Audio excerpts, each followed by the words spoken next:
alcohol is seen as a solution to stress relief, but it's not the solution. In fact, it's not even the problem. We want to look at emotions as data, as valuable feedback.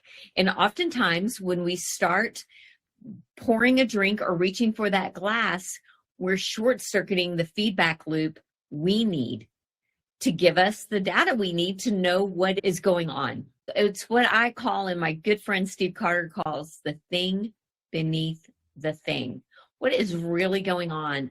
And so oftentimes we get that stress going on and talking about the science, our prefrontal cortex goes offline. And what happens is then we lose that kind of a logical, pre-deciding, pre-planning mindset unless we have connection, which we sure do here. And that is when we don't make the best decisions, because our body and our emotions are just looking for safety, kind of scanning the environment for what is safe, what is secure, and what is fast relief. And that's why using emotions as data and pausing and taking a moment and going, okay, what's really going on? So ladies, we can do hard things. We are resilient, and alcohol lies to us. It tells us we cannot. It distracts us. It discourages us. Alcohol is a stress solution, not a wine problem. I used drinking as a solution, which made it worse. And it's really a regulation problem. It's really not a problem at all. Maybe if we stop looking at things as problems and just see them as challenges, that's making us stronger. So it's really a nervous system thing. It's really a regulation of our emotions. And so when stress rises, logic drops. And again, it's a miracle I'm still sitting here right now, because my stress has gone through the roof and my logical mind is working with a lot of technology. So I understand that concept real time. But as our cortisol goes up, our actual impulse control goes down. Did y'all know that as well? When cortisol goes up, impulse control goes down. And that's when we reach for relief. And that's what alcohol was for me. It was a form of quick relief. And boy, did it work. Let's face it, guys. I mean, I'm not telling you anything you don't know. Alcohol worked in the short term. Alcohol was a temporary fix, because it fixed it, because it numbed it. It took away the negative emotion, the overwhelming emotion, almost instantly. I mean, within minutes. Alcohol is one of those drugs. I'm going to call it a drug. Alcohol is one of those substances that goes through your whole bloodstream, through the cell membrane, and is one of the most fast-acting, addictive, and actually harmful to all of the organs in your body, including your brain, which is why when we're stressed or sad or overwhelmed, pouring alcohol on it is like pouring gasoline on a fire, and it's just going to get hotter. It's just going to get hotter and hotter. Wine feels like a solution when really wine is just a Band-Aid on our nervous system. So I'm going to bring in a concept that many of you have heard me say here before in SoberSys. Maybe you've heard it elsewhere, because it's a great tool to rely on. It's called the HALT method. I'm not going to spend too much time on it because I felt like we just recently talked about it, but it's still very important, because if you look at HALT, it's just like it sounds, HALT, like stop, like pause yourself. Like if you can bring in awareness into a situation, you can begin to calm your own nervous system down. It is challenging in a live, stressful situation to do that. But even if you can just even do this and kind of ground yourself, look down, where are your feet, ground yourself, hold your heart, and just tell yourself, I'm okay. I'm okay. This is okay. There are things you can do, and halting or stopping or pausing is one of them. It is one of the most powerful tools to bring ourselves back into presence, back into being sober-minded.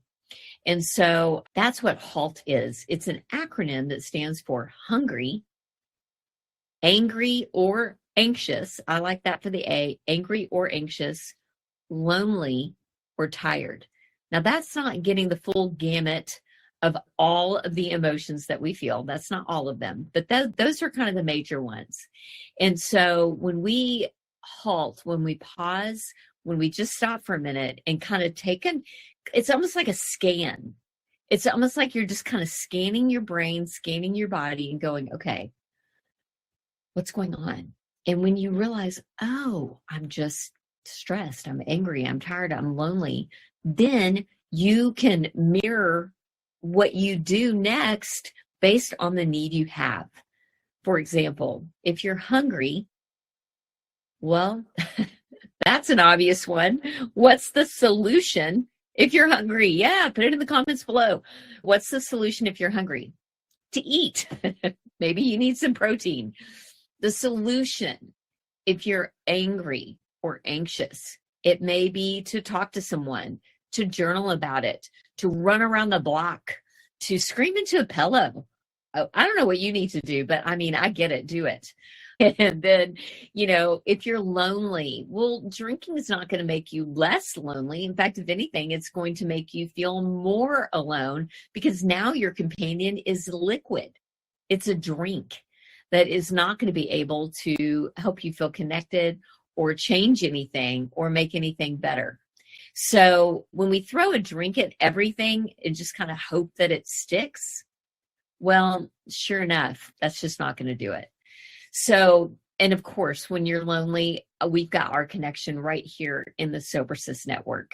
Our connection here is very real, it's very alive, and it's very needed, especially in times of loneliness, tiredness, weariness, and stress. I don't know about y'all, but I need my sisters. I need y'all. I need like-minded sisterhood. I need support. I need encouragement. And I know you do too. And so wherever you're watching this, whenever you're watching this, real connection, it's been said that connection is the antidote to addiction. And again, addiction's a strong word, I know. Doing the same thing over and over again, even after experiencing negative results or consequences. I don't know about you, but for me with my drinking, I experienced the negative side of drinking and yet still did it. And that's why I would be the woman at the kitchen sink on a Tuesday night. Maybe it was a school night when my kids were home. And it would be a Tuesday night. And I would literally be standing at the kitchen sink, probably on my third glass of wine, probably about 8 p.m., and going, how in the world did I get here? And I felt even at that point more confused, more alone, more anxious. All of the reasons why I drink in the first place. Boredom. Hey, how many of y'all are drinking out of boredom? Just sheer boredom. Not because we don't have enough to do. I mean, listen, I'm not looking for more on my to-do list. Sometimes we're bored because we're overstimulated. There's so much information in the world today. We're just over it. We're overdone. We're overcooked. We're overthinking. We're just over it. And boredom comes in because we just want to numb out and veg out. And I think there is a healthy, intentional way to rest our minds. And the key word I just said right there is rest. Often when we're emotional drinking, when we're drinking at an emotion and don't know what to do with it, we're really just settling. We're settling for relief when really what God calls us to and what I think we have access to is real rest, soul rest. I'm talking about in your core, in your soul. And that takes intention, and it takes bypassing the living on autopilot and going back to living with awareness, which is where the HALT method comes in so well. So which shows up for you? Which is one of your biggest emotional triggers or cues or obstacles or snags, as we'll say? Is it usually sometimes when you're hungry and you just reach for a drink instead? Because we can't fix what we don't name. Again, I've said this many times. I say it in my book right here, which I happen to have handy. I say in my book, Look Alive Sis, I believe God works with what is real. And so it's not about posturing or positioning ourselves to be somebody we're not. It is about showing up real. as real as you can be, for sure, between yourself, yourself, and you. And I believe we've got this vertical connection. I believe we have horizontal relationships, and I believe we have a creator that created us that wants a vertical, heart-to-heart, one-on-one relationship with us. I've experienced that in my own life, and it's changed everything. And that my relationship with God alone, I mean, it is in Christ alone. Don't get me wrong. I'm not like adding on, but I think God wanted me to also connect with others, learn the science behind drinking, and be able to learn how to name my emotions. So it wasn't just about drinking and praying about it, drinking and praying about it. It was about actually taking some action and partnering with God to trust him to help me find this freedom that I'm enjoying today. So I think when we replace coping with care, that's just something to consider. Again, drinking is not self-care. It's not an antidote. It's not a solution. And I'm here to say, I really don't think drinking is the actual problem. I just think it's a poor solution to something that's going on. Oftentimes the thing is drinking. And maybe that's what brought you here. Maybe that's why we're connected, is you want to change your relationship with drinking. And that's not the thing. That's just the solution that you're using to the thing. The thing is the emotions oftentimes, or the hurt, or the difficult things that you're going through. And so if we regulate before we reach for that drink, before we pour that drink, if we can regulate a little bit more of our nervous system, bring some grounding back into our bodies, because our bodies are wanting to eject. They're wanting to find quick relief. You can acknowledge that. You can say, oh my gosh, I'm about to just come out of my skin. I'm about to freak out, or I'm about to just lose it. You don't have to lose it. You can ground yourself, regulate your nervous system. Before you can make a logical choice, you just have to be present. You just have to be able to name these emotions. And that's why I say emotions are like data, information, because when you can actually see what the emotion is telling you, then you can meet that emotion with the proper or the correct or the accurate solution to that issue. Example, when you're hungry, you may need to eat some protein. Maybe step outside. Maybe you're just thirsty for water. Text a sister. Do a short breathing reset. Speaking of resets, that's what we're doing in the 21-day reset challenge, is there's accountability and structure for these daily check-ins. So check out the 21-day reset challenge if you haven't already joined one, because that's what we're doing, is we're doing a daily touch point. So you can literally check in with your emotions, check in with what's going on, and begin to just name what you're feeling. Name it.